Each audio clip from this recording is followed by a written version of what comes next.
నిన్న ఆంధ్రప్రదేశ్లో పురంధేశ్వరి గారు ఆవేశంగా మాట్లాడిన మాటలు టీవీలో డిబేట్లు చూశాక ఒకటి చెప్పాలనిపిస్తుంది. అమ్మా పురంధేశ్వరి గారు, బావ కళ్ళల్లో ఆనందం చూడటం కంటే భక్తుల కళ్ళల్లో ఆనందం చూడటానికి ప్రయత్నించమని కోరుకుంటున్నాను.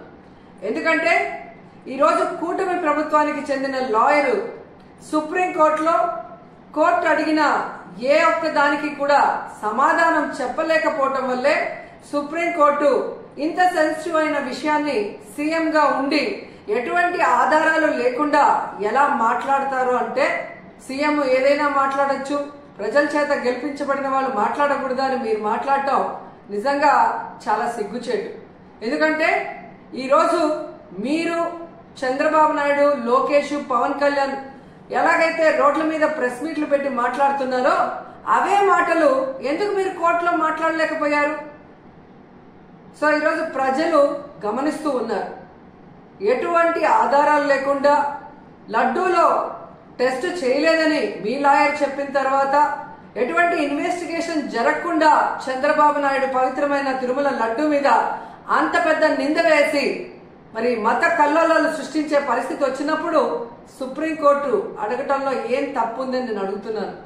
ఈరోజు మీరు బీజేపీ రాష్ట్ర అధ్యక్షురాలా ఆంధ్రప్రదేశ్కి, లేక తెలుగుదేశం పార్టీ రాష్ట్ర అధ్యక్షురాలా, ఎవరికి అర్థం కాని పరిస్థితికి వచ్చింది.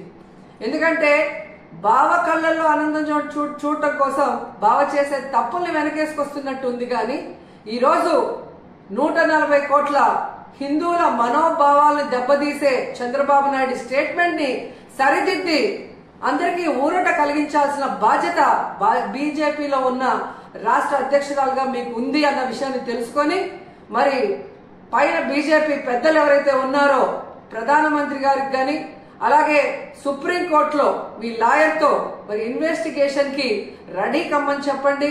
మరి నిజాలు తేల్చి తప్పు చేస్తుంటే తప్పు చేసిన వాళ్ళని శిక్షించండి, లేదంటే తప్పుడు మాటలు మాట్లాడిన వాళ్ళని శిక్షించమని మీరు కోరాలి అని కూడా డిమాండ్ చేస్తున్నాం. ఎందుకంటే ఈరోజు ఒక తిరుపతి అమ్మాయిగా తిరుపతి మీద ఇంత అప్రతిష్ట తెచ్చే విధంగా చంద్రబాబు నాయుడు ఒక ముఖ్యమైన సీఎం పోస్ట్ లో ఉండి ఎటువంటి ఆధారాలు లేకుండా, ఎటువంటి టెస్టులు చేయకుండా మాట్లాడటం కరెక్ట్ కాదని కూడా ఈ సందర్భంగా తెలియజేసుకుంటున్నాం. అలాగే పవన్ కళ్యాణ్ గారు, ఇది సినిమా షూటింగ్ కాదు. రోజుకొక వేషాన్ని వేసుకొని రోజుకొక మాట మాట్లాడుతూ ఈరోజు అందరి మనోభావాల్ని దెబ్బతీయటానికి మీకు అధికారం లేదని కూడా ఈ సందర్భంగా తెలియజేసుకుంటున్నా. ఈ రోజు ఏదైతే మీరు చేశారో ప్రాయశ్చిత్త దీక్ష, అది మీరు చేసిన తప్పులకి భగవంతుడు మీ చేత చేయించిన ప్రాయశ్చిత్త దీక్ష తప్ప మరొకటి కాదు. ఎందుకంటే ఈరోజు భగవంతుడే లేడని చెప్పిన మీ కుటుంబ సభ్యులు మీరు, అలాగే ఏ రోజు హిందూయిజం కూడా గురించి మాట్లాడని మీరు, ఎన్నికల గురించి ముందు మీరు మాట్లాడిన మాటలకి ఈ రోజు మీరు మాట్లాడుతున్న మాటలకి, మీరు వేస్తున్న వేషాలకి సంబంధం లేకుండా ఉండటం ప్రజలు గమనిస్తూనే ఉన్నారు. సో ఇప్పటికైనా జగన్మోహన్ రెడ్డి గారిని టార్గెట్ చేయాలి, కార్నర్ చేయాలనుకోను, లేదా బీజేపీ రేపు ఆంధ్రప్రదేశ్ లో ఎంటర్ అయితే మన పరిస్థితి ఏంటి అని చంద్రబాబు నాయుడు చేస్తున్న ఈ డ్రామాలో మీరు కూడా పాలు పంచుకుంటున్నారో ఏంటో కానీ ఎవరికి అర్థం కావట్లేదు. కానీ పవిత్రమైన శ్రీవారి లడ్డూని ఈ విధంగా అపవిత్రం చేసే విధంగా మీరు మాట్లాడటాన్ని మేము ఖండిస్తున్నాం.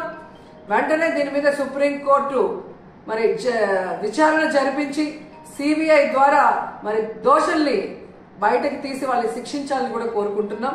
అలాగే ఇందులో మరొక విషయం ఉంది. ఏదైతే టీటీడీ ఈఓకి ఈ టీటీడీలో జరిగే ప్రతిదానికి సంబంధం ఉంటుంది. ఆయన ఈఓ అయిన తర్వాత వచ్చిన ట్యాంకర్లలో మరి బాగున్న ట్యాంకర్ని లోపలికి పంపించి అన్లోడ్ చేశాం. ఏవైతే వెజిటబుల్ ఫ్యాట్ వనస్పతి ఉంది అని చెప్పి వాటిని రిజెక్ట్ చేసి వాడకుండా బయటికి పంపించామని చెప్పిన ఈఓ గారు 2 నెలల తర్వాత సెప్టెంబర్ లో చంద్రబాబు నాయుడు మరి ఏ విధంగా అయితే ఎనిమల్ ఫ్యాట్ కలిసి ఉందని అబద్ధం చెప్పిన తర్వాత కలిసిందేమో అని మాట్లాడటం గమనించి ఆ ఈఓని ఆ పదవి నుంచి పక్కకి తప్పించి అతనికి కూడా నోటీసులు ఇచ్చి విచారించాలి. అలాగే ఎవరైతే పర్చేసింగ్ కమిటీలో ఉన్నారో మరి ఇవన్నీ చూసుకోవాల్సిన బాధ్యత వాళ్ళకుంది. ఆ కమిటీలో ఉన్న వాళ్ళందరికీ కూడా నోటీసులు ఇచ్చి విచారించాల్సిన అవసరం ఉంది. అలాగే విజిలెన్స్ లో మరి తప్పు జరుగుతూ ఉంటే ఏం చేశారు ఆ అఫీషియల్ కూడా నోటీస్ ఇచ్చి అన్ని కూడా విచారించాల్సిన బాధ్యత మీ మీద ఉంది.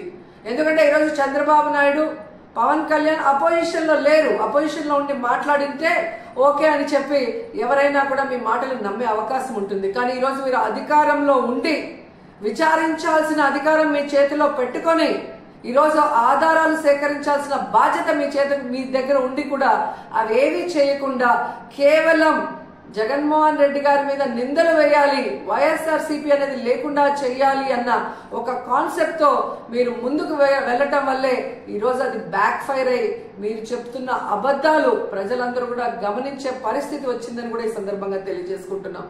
సో ఇప్పటికైనా శ్రీవారి పవిత్రమైన లడ్డు జోలికి పోకుండా మీరు ఇకనైనా ఈ డ్రామాలు ఆపితే బాగుంటుంది.